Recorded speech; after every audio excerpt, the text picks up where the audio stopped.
आ रहा है ना कंगवा, बता मुझे वो क्या कह रहा है। तभी वहां मौजूद सारी औरतें और बच्चे आपस में कहने लगती हैं, भैया जो कह रहे हैं वो सही कह रहे हैं। उदीरन के सैनिक इनसे पूछने लगते हैं, बताओ हमें वो क्या कह रहा है। तभी एक छोटी बच्ची कहती है, मैं बताती हूँ। वो कह रहे हैं, 15 अराथियों को तुम 25 वीर पेरुमाची योद्धा हरा नहीं सकते क्या? इनके खून से लाल कर दो सफेद पहाड़ को। जिसके बाद वो बच्ची उस सैनिक का गला काट देती है।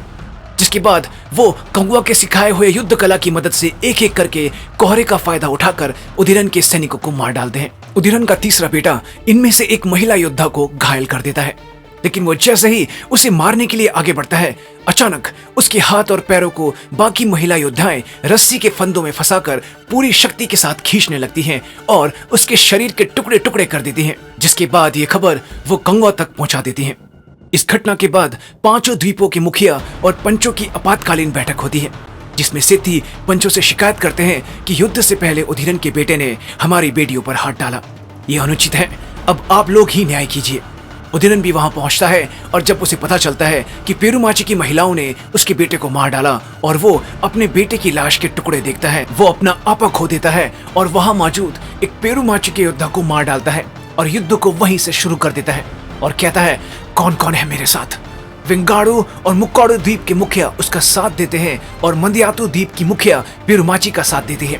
जिसके बाद उदीरन और इनके बीच युद्ध शुरू हो जाता है, जिसमें उदीरन और उसके साथी सभी को बेरहमी से मार डालते हैं।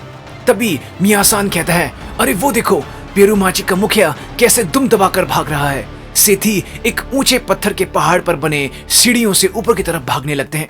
उदीरन का आदमी वेंगाड़ू और मुक्काड़ू द्वीप के मुखिया अपने तीरों से इनके शरीर को बुरी तरह भेद डालते हैं, लेकिन फिर भी वो नहीं रुकते और ऊपर की तरफ भागते रहते हैं।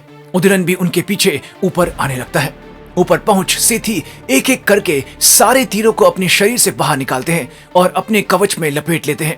फिर उदीरन को देख कहते हैं, मेरे बेटे को भी तो पता चले कौन उसके साथ है और कौन उसके खिलाफ। जिसके बाद वो हाथ उठाकर आराह चिल्लाते हैं।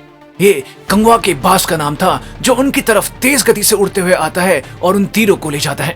आरा इन तीरों को कंगवा तक पहुंचा देता है।